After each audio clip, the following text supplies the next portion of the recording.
Salam salvation and service. Kita bersyukur kepada Tuhan oleh karena ada orang-orang yang mau terlibat di dalam pelayanan kepemudaan. Pelayanan kepemudaan adalah satu pelayanan yang sangat-sangat penting dalam pertumbuhan gereja. Jika kita ingin melihat gambaran atau seperti apa gereja kita di masa yang akan datang, kita dapat melihat bagaimanakah orang-orang muda kita pada saat ini. Sehingga bila mana kita menginginkan satu gereja yang bertumbuh, satu gereja yang maju ada di masa yang akan datang, maka tempatnya untuk mempersiapkan itu adalah melalui pelayanan pemuda. Salah satu yang dapat kita lakukan sehingga kita akan dapat terlibat secara aktif, terlibat secara efektif di dalam pelayanan kepemudaan adalah melalui klub ministry training ini. Oleh karena di klub ministry training ini kita akan menemukan anjuran-anjuran, masukan-masukan, atau pemikiran-pemikiran yang dapat kita gunakan untuk membina, untuk membimbing orang-orang muda. Bagaimana mereka dapat bertumbuh secara iman, dan bagaimana mereka juga dapat bertumbuh secara sosial, secara mental, sehingga mereka akan menjadi masa depan gereja yang baik.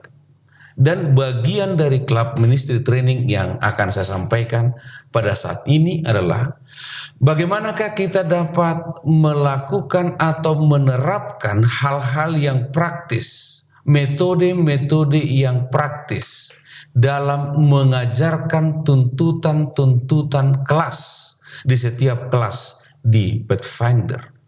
Oleh karena ketika kita bisa mengajarkan atau membimbing mereka untuk menyelesaikan tuntutan-tuntutan kelas dengan cara yang praktis dan cara yang menarik, maka ini akan dapat menolong mereka untuk tetap terlibat atau untuk tetap aktif di dalam kegiatan-kegiatan kepemudaan. Sehingga harapan kita adalah bahwa kita akan benar-benar dapat mempersiapkan orang-orang muda yang siap menjadi pelayan-pelayan di masa yang akan datang, dan secara khusus yang siap untuk menerima kehidupan kekal yang Tuhan sudah sediakan bagi kita. Sebelumnya saya ingin memperkenalkan diri saya. Nama saya Pendeta Fernando Parhusip. Saat ini melayani sebagai Ketua Jemaat di Jemaat Indonesia Publishing House yang membawahi pelayanan pemuda Advent, dan juga seorang pembina di dalam klub gereja Masehi Advent hari ke-7 Jemaat IPH, yaitu klub Winners. Kita senang kakak-kakak dan kita semua dapat terlibat di dalam pelayanan kepemudaan ini. Dalam sesi ini atau dalam workshop ini, apa yang akan kita pelajari adalah bahwa kita akan dapat melihat atau menemukan berbagai tantangan-tantangan dan berbagai peluang yang akan mungkin kita temukan ketika kita memimpin, ketika kita membina, ketika kita bertugas sebagai seorang instruktur dalam mengajarkan kurikulum kelas atau tuntutan-tuntutan kelas. Dan yang kedua adalah kita akan mempelajari atau menemukan beberapa gagasan yang praktis, ya, untuk bagaimana caranya mengajarkan atau mengajar Pathfinder di dalam menyelesaikan tuntutan kelas mereka dengan cara yang kreatif dan dinamis. Dan tentunya adalah dengan berfokus kepada pembelajaran yang aktif, yang melibatkan para pathfinder ya secara aktif dalam menyelesaikan tuntutan ini. Baik, hal yang pertama mungkin yang harus kita lakukan, yang harus kita miliki ketika kita ingin mengajar atau membina para remaja dengan cara-cara yang praktis, tentunya yang pertama adalah harus memiliki perencanaan yang baik. Ya. Ketika kita yang pertama memiliki rencana yang baik, kita akan dapat menemukan cara-cara yang terbaik untuk menyelesaikan rencana-rencana itu. Sehingga ketika kita pada sesi ini berfokus kepada penyelesaian tuntutan kelas, ya tuntutan kelas, maka kita harus memasukkan atau mencantumkan ya kapan dan bagaimana dan siapa yang akan menjadi instruktur di dalam kalender pertemuan kita. Kalau kita melihat panduan dari pembina yang disediakan oleh General Conference bahwa pertemuan untuk menyelesaikan tuntutan kelas itu secara umum adalah 20 kali pertemuan. Ya. Sehingga di dalam pertemuan-pertemuan yang kita susun ini, kita harus dengan jelas membuat gambaran apa yang akan dipelajari. Ya, bagaimana cara mempelajarinya? Dan siapa yang akan bertanggung jawab ya, sehingga kita sebagai pembina dan para remaja juga akan dapat melihat satu timeline yang baik, yang mumpuni, yang dapat mereka lihat, sehingga mereka akan dapat mempersiapkan diri mereka juga dengan baik. Oleh karena sudah jelas mereka menemukan bahwa tuntutan kelas ini pertumbuhan pribadi kapan diselesaikan, ya perkembangan rohani, melayani orang lain, mempelajari alam kapan diselesaikan, itu harus jelas di dalam kalender, ya di dalam kalender kegiatan atau kalender pertemuan kita. Dan yang kedua adalah yang harus dilakukan bahwa setiap bulan, ya, kalau bisa setiap akhir pertemuan kita harus meninjau, kita harus membuat evaluasi, kita harus melihat apa-apa saja yang sudah diselesaikan, siapa-siapa saja yang sudah menyelesaikan, sehingga dengan demikian kita akan dapat melihat kalau belum selesai apa kendalanya. Apa solusi yang dapat kita buat untuk menyelesaikan itu?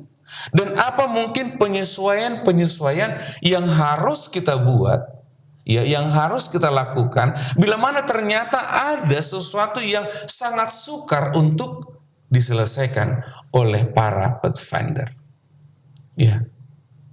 Dan kita harus merencanakan bahwa pertemuan kelas setiap Sabat itu dapat dibuat ya untuk mengajarkan tuntutan kelas, walaupun kita harus melihat ya keadaan kita, keadaan pembina, keadaan juga lingkungan dan juga keadaan pathfinder. Ya, apa yang membuat saya katakan di sini pertemuan kelas itu bisa menyenangkan? Ya, atau apa yang membuat dalam penyelesaian tuntutan itu menyenangkan? Yang pertama tadi harus ada rencana, ya tetap harus ada rencana sehingga mudah bagi kita untuk mempersiapkan diri. Ya. Dan dikatakan di sini apa yang membuat atau apa yang harus kita lakukan atau apa yang dapat kita lakukan untuk membuat penyelesaian tuntutan itu menarik adalah yang pertama adalah fleksibilitas dan adaptabilitas. Tetapi dalam hal ini kita harus ingat, harus tetap memenuhi sasaran, memenuhi tujuan atau menyelesaikan tuntutan itu. Fleksibilitas itu mungkin masalah waktu, masalah cara, masalah metode. Ya, mungkin kita ada orang yang harus ditolong, mungkin ada orang yang harus bekerja sama, mungkin ada orang yang kurang mampu sehingga dia benar-benar harus didampingi dan sebagainya. Jadi kita harus fleksibilitas kita harus ada. Ya, jangan terlihat kaku. Kalaupun kita sudah buat kalender, oh tanggal segini ini harus selesai. Padahal mungkin ada yang tidak bisa hadir karena sakit, ada yang tidak bisa hadir karena pergi ke satu tempat, ada yang tidak bisa hadir karena alasan-alasan yang dapat diterima. Ya. Sehingga fleksibilitas itu dan adaptabilitas itu harus tetap ada. Tidak terkesan kaku. Tetapi dengan catatan seperti yang saya katakan tadi, jangan pula itu memaafkan kita atau membuat kita mengizinkan orang tidak menyelesaikan tuntutan. Tetapi apa yang harus kita lakukan harus fleksibel. Ya, kita adaptasikan metode-metode tertentu sehingga itu dapat diselesaikan. Ya. Dan acara-acara itu harus bermakna. Jangan sekadar menyelesaikan tuntutan-tuntutan kelas. Kita harus memberitahukan kepada mereka apa sih tujuan, apa sasaran, atau kenapa tuntutan ini dibuat. Sehingga mereka dengan senang hati dapat melakukannya. Artinya ini bukan sekadar penyelesaian kurikulum, tetapi ada sesuatu yang berguna, yang bermanfaat bagi mereka, yang dapat menolong mereka mungkin mempersiapkan diri untuk menghadapi masa-masa yang akan datang. Atau ada sesuatu yang benar-benar berguna bagi mereka. Sehingga mereka akan dengan senang hati. Ya. Sekali lagi bukan dengan kaku, tetapi dengan penyesuaian, ya, dan harus fleksibel. Jadi harus kita jelaskan. Inilah tujuan dari tuntutan ini. Inilah tujuan dari kurikulum ini. Inilah sasarannya sehingga mereka akan merasa bahwa memang ini sesuatu yang harus dikerjakan. Bukan sekadar tentang tuntutan kelas. Tapi inilah sesuatu yang harus dikerjakan sehingga mereka akan melakukannya dengan sepenuh hati. Yang berikutnya adalah harus melibatkan para pathfinder dengan baik. Kita bukan sedang mengajar seperti seorang dosen mengajar atau seperti seorang guru sedang mengajar sesuatu kepada murid-muridnya. Tapi harus ada hal yang praktis. Ya. Hal-hal yang dapat mereka buat sebagai satu pengalaman yang berharga ketika mereka melakukan tuntutan itu. Ya, dikatakan di sini bahwa mendengarkan seseorang berbicara bisa jadi membosankan, terutama bagi pathfinder yang susah untuk berkonsentrasi. Ya. Jadi dikatakan di sini, beri mereka sesuatu untuk dilakukan saat Anda berbicara. Tentunya seorang pembina itu harus kreatif. Jangan terlalu terpaku kepada satu hal, tapi kita harus menyesuaikan. Ya. Bila mana kita pernah membaca dalam buku kegiatan yang dikeluarkan oleh North American Division, selalu dikatakan bahwa tuntutan ini atau kegiatan ini hanya sebagai anjuran. Ya, tidak harus serta-merta seperti itu. Kalau kita menemukan cara yang lebih baik, metode yang lebih baik untuk menyelesaikan tuntutan itu, silahkan. Ya, kita harus menyesuaikan itu dengan keadaan pathfinder kita. bukan hanya tentang kita. Bukan kita yang menjadi fokusnya, bukan kita yang harus menjadi standarnya atau menjadi dasar untuk melakukan itu, tetapi kita harus melihat kepada Pathfinder. Siapa mereka? Bagaimana mereka? Ya. Apakah hal ini diperlukan atau hal itu diperlukan? Sehingga dikatakan di sini, jadi beri mereka sesuatu untuk dilakukan saat Anda berbicara. Ada pengalaman yang mereka alami. Jadi kita harus kenali Pathfinder itu.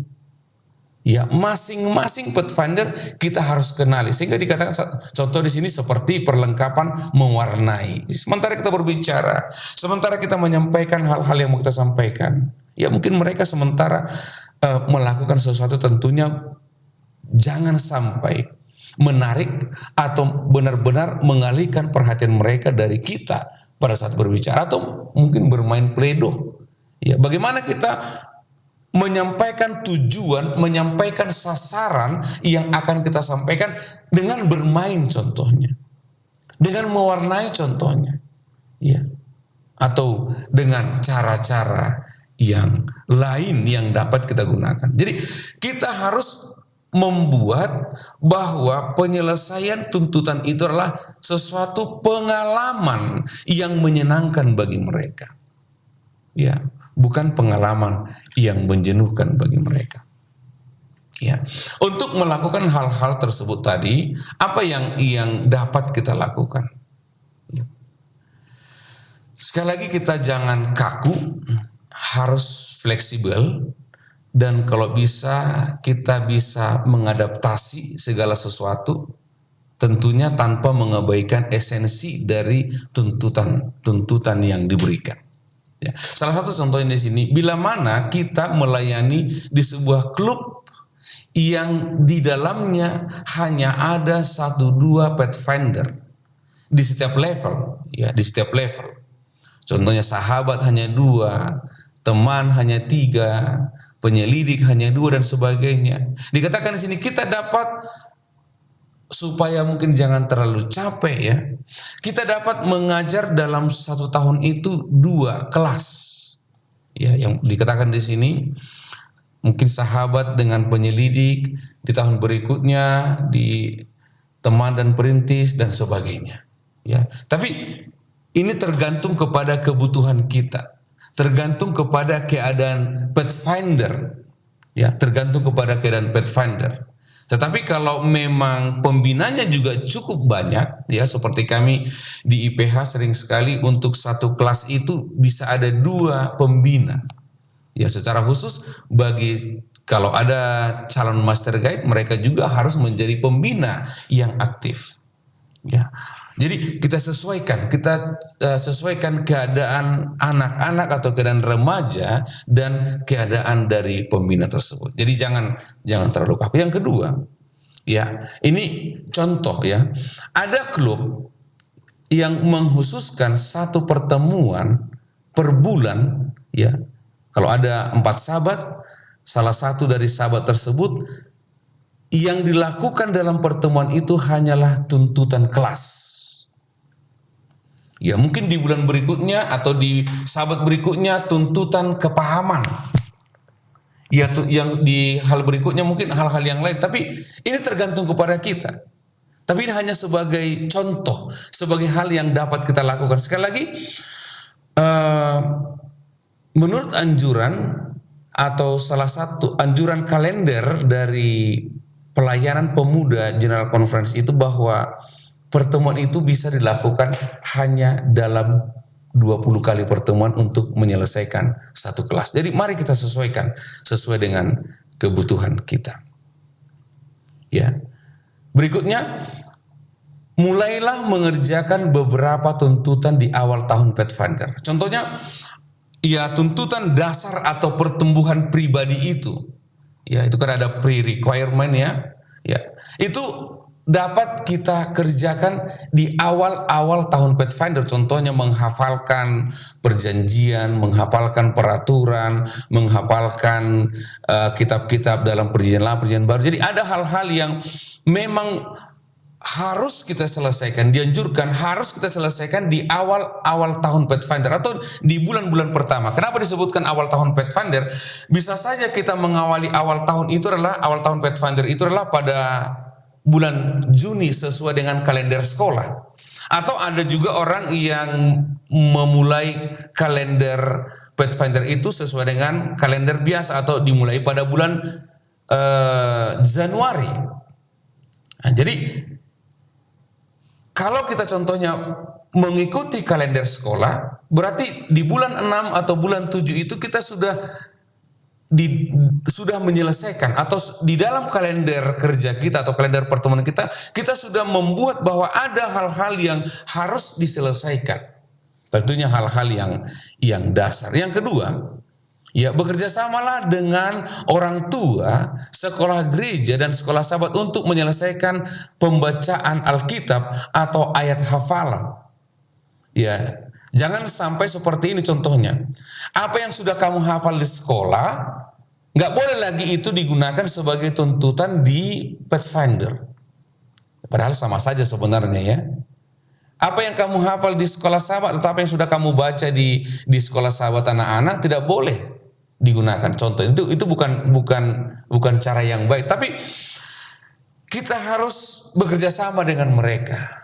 Ya, kita harus contohnya kalau ada tuntutan dari kelas sahabat untuk menghafalkan ayat, kita juga dapat berbicara kepada guru atau guru sekolah sahabat anak-anak atau guru di sekolah, sehingga itu juga akan bisa mereka gunakan sebagai bagian dari pengajaran. Jadi kita harus bekerja sama dengan siapa saja yang bisa menolong kita untuk menyelesaikan tuntutan tersebut. Ya. Yang selanjutnya, ya, pemimpin dapat membuat acara perkemahan untuk membantu klub mendapatkan awal yang baik dalam menyelesaikan tuntutan kelas. Ya.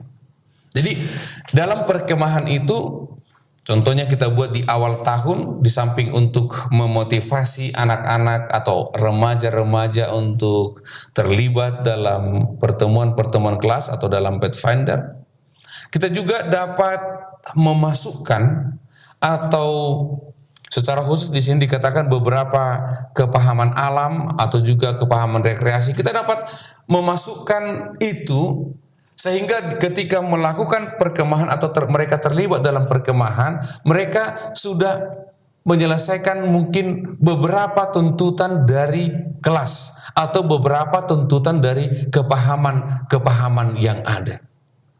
Jadi mari kita buat perkemahan itu adalah untuk media atau sarana bagi mereka menyelesaikan tuntutan kelas. Demikian juga dalam kampore yang diadakan oleh daerah, conference atau wilayah, mari kita masukkan juga. Ya, ketika mungkin kita berbicara dalam kepanitiaan, mari kita masukkan sehingga mereka akan dapat menyelesaikannya dalam kelompok yang lebih besar, mungkin dengan cara yang lebih menarik, sehingga mereka akan mau lebih terlibat aktif. Ya, kita akan melihat di sini ada beberapa metode mengajar. Ya, sekali lagi kita jangan kaku ya dalam mengajar. Ya, mungkin ada kalanya kita harus berdiskusi. Contohnya ketika kita berbicara di sini saya pegang ada contoh tuntutan teman, diskusikanlah bagaimana media dapat memperkuat dan melemahkan hubungan. Itu tuntutan dalam membuat teman, ya. Para remaja dapat berdiskusi secara kelas. Mungkin kalau tidak terlalu banyak, mereka berdiskusi secara kelas. Ya. Tapi kalau mungkin dalam satu kelas itu ada banyak orang, mereka juga dapat berdiskusi dalam kelompok kecil. Ya, jadi kita harus sesuaikan. Yang kedua, Kalau mungkin kita kurang cocok dalam diskusi, mari kita berikan tugas kepada mereka untuk membuat sebuah studi kasus, untuk mempelajari, ya, untuk melihat, ya, apa-apa saja pengaruh dari media sosial atau media-media yang lain dalam memperkuat hubungan. Atau bisa juga ketika tuntutan ini kita membuat diskusi panel. Ya, diskusi panel. Ya, mungkin ada masukan dari si A, masukan dari si B, dari pembina A, pembina B, pemikiran dari si A, pemikiran dari si B, sehingga tuntutan itu akan lebih berwarna, akan lebih banyak masukan-masukan yang para Pathfinder dapat temukan. Atau bisa juga, ya, untuk tuntutan yang sama kita mengundang seorang ahli, contohnya, ya, ahli psikologi contohnya, sehingga tidak ada diskusi kelas, tidak ada diskusi kelompok kecil, tidak ada diskusi panel, tidak ada studi kasus. Kita hanya mendengarkan pendapat dari seorang ahli, ya, dan nanti akan menemukan apa-apa saja. Yang kedua, brainstorming. Ya, ini diskusi juga, ya, brainstorming. Kita rangsang mereka untuk menyampaikan masukan-masukan mereka. Mungkin tugas kelompok seperti tadi ada studi kasus, kita buat tugasnya secara kelompok. Membuat clipping atau dan sebagainya. Atau, ya, ini masih dalam tuntutan yang sama. Kita panggil mereka, kita berikan skrip kepada mereka sehingga mereka membuat drama. Ya, ini mungkin satu hal, kalau jumlahnya banyak ini memungkinkan untuk dilakukan, tapi kalau tidak, ya tidak banyak, tidak mungkin kita bisa dapat membuat drama atau fragmen, ya, dan sebagainya. Atau mungkin kita dapat, ya, kalau mungkin untuk tuntutan ini kita tidak dapat melakukan dengan wisata atau kunjungan-kunjungan, ya, tapi untuk tuntutan lain mungkin bisa, seperti contohnya dalam menyelesaikan P3K dasar, contohnya kita dapat pergi ke satu tempat atau ke rumah sakit atau ke klinik atau kemana, sehingga mereka dapat melihat secara langsung apa-apa saja yang dibutuhkan untuk penyelesaian. Ya. Ada juga mungkin kita pergi kepada pameran, ya. Mungkin kalau untuk tuntutan bagaimana media ini, ya, tidak bisa kita lakukan, dan hal-hal yang lain. Presentasi juga mungkin bisa kita lakukan. Ketika mereka sudah menyelesaikan studi kasus mereka juga bisa prestasikan. Untuk permainan, artinya ada untuk satu tuntutan. Ya, untuk satu tuntutan, walaupun dikatakan sini diskusikan bagaimana media, kita dapat menggunakan berbagai cara. Kita dapat menggunakan berbagai metode. Jangan kita terlalu fokus kepada satu hal. Kita harus lihat kondisi sekarang seperti apa, kondisi anak-anak seperti apa sekarang, dan apa sasaran yang akan kita berikan kepada mereka. Apa target yang akan kita harapkan dari mereka. Contohnya ketika kita melihat bahwa di lingkungan kita, ini berbicara tentang tuntutan pertama dalam membuat teman ini, kita mungkin harus mengundang tamu, harus, contohnya ketika ada sesuatu yang memang diharapkan ada orang atau pihak dari luar yang perlu menyampaikan sesuatu kepada remaja kita atau kepada Pathfinder. Jadi hal-hal ini mungkin masih banyak hal yang lain. Ada juga ujian. Ya, kita sampaikan materi, presentasikan materi, kita buat ujian. Jadi harus bervariasi, benar-benar harus bervariasi. Ya, sehingga mereka akan menarik. Sekali lagi, ini bukan tentang kita. Jangan kita merasa bahwa bagi saya ini yang paling cocok untuk mengajar. Bukan itu. Tetapi bagi Pathfinder inilah cara yang paling cocok bagi mereka.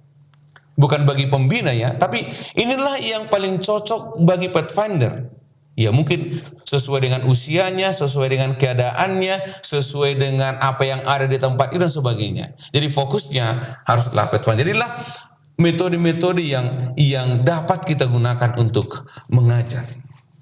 Jadi anjuran di sini adalah jadilah kreatif dan dinamis. Ya, jadilah kreatif dan dinamis. Artinya, dinamis di sini adalah ketika kita sudah mungkin di masa lalu kita bisa membuat satu kegiatan yang baik, yang mendapatkan perhatian yang cukup banyak dari Pathfinder, tapi kita harus dinamis juga. Jangan kita pertahankan bahwa inilah metode-metode yang terbaik. Kita harus tetap belajar dan belajar dan belajar sesuai dengan keadaan Pathfinder kita. Ya, sekali lagi, bukan tentang kita, bukan tentang saya sebagai seorang pembina, tetapi tentang Pathfinder. Kita harus pelajari mereka, kita harus pelajari minat mereka, sehingga kita akan dapat membuat hal yang kreatif dan dinamis. Ya, kalau kita kreatif tapi tidak sesuai dengan Pathfinder, itu tidak ada gunanya. Ya, jadi jadilah kreatif dan dinamis dalam aktivitas dan dalam presentasi atau dalam menyampaikan atau dalam mengajarkan tuntunan tersebut. Termasuk di sini contoh metode yang berikutnya, menggunakan atau meminta Pathfinder yang lebih tua sebagai pengajar. Contohnya di kelas sahabat kita meminta perintis, ya, penjelajah atau pemimpin untuk mengajarkan sesuatu. Oleh karena memang itu mungkin sudah pernah mereka lakukan. Jadi sekali lagi, ini adalah tentang Pathfinder, bukan tentang pembina. Ya, jadi kita harus kreatif dan dinamis. Ya, sesuai dengan kebutuhan Pathfinder kita. Jadi jangan terlalu kaku. Ya, sekali lagi, jangan terlalu kaku. Demikian juga halnya dengan metode-metode ini, jangan terlalu kaku. Kalau kita masih dapat menemukan metode yang lain, ya, cara mengajar yang lain, ya, ini hanya anjuran. Kalau kita menemukan cara mengajar yang lain sesuai dengan kebutuhan dari Pathfinder itu. Sekali lagi saya ingin menekankan, ini bukan tentang kita sebagai pembina, tetapi tentang Pathfinder. Ketika kita menemukan cara yang lebih baik sesuai dengan apa yang kita pelajari dari para Pathfinder, itulah yang kita gunakan. Ya, tidak ada metode yang terbaik yang dapat diaplikasikan untuk semua orang, tidak ada. Dalam hal mengajar, tidak ada. Metode yang terbaik itu adalah sesuai dengan keadaan, ya, sesuai dengan kemampuan, ya, kemampuan mereka menerima, kemampuan mereka mengerjakan, dan kemampuan mereka beradaptasi dengan ajaran tersebut. Jadi jadilah kreatif. Tetapi tentunya saya ingin menyampaikan kepada kita semua, kalau kita tidak memiliki persiapan yang baik, kita tidak akan bisa kreatif. Kalau kita tidak memiliki pemahaman yang baik tentang tuntutan-tuntutan ini, kita tidak akan bisa kreatif dan dinamis. Jadi, hal pertama, ya, seperti yang sudah disampaikan tadi, rencanakan. Ya, kita harus merencanakan apa yang kita lakukan, dan di dalam merencanakan ini kita harus sudah tahu apa yang akan kita sampaikan, metode apa yang akan kita gunakan, siapa yang akan menerima pengajaran tersebut, sehingga itu akan benar-benar berjalan dengan baik.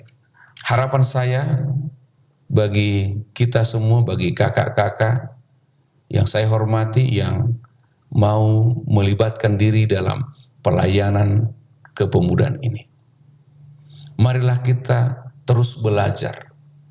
Marilah kita terus mengasah kemampuan kita. Marilah kita terus mencari informasi-informasi yang terbaik. Oleh karena tanpa itu kita tidak akan dapat mengajar dengan cara kreatif dan dinamis. Kita harus memiliki isi dulu di dalam diri kita. Kita harus memiliki sesuatu pengetahuan di dalam diri kita. Sehingga pengetahuan yang kita miliki inilah yang akan kita olah. Ya, yang akan kita olah untuk dapat kita gunakan, untuk dapat kita sampaikan kepada para Pathfinder. Demikianlah pemaparan yang dapat saya sampaikan sehubungan dengan bagaimana menerapkan hal-hal yang praktis dalam menyelesaikan tuntutan kelas di Pathfinder. Kiranya Tuhan memberkati kita.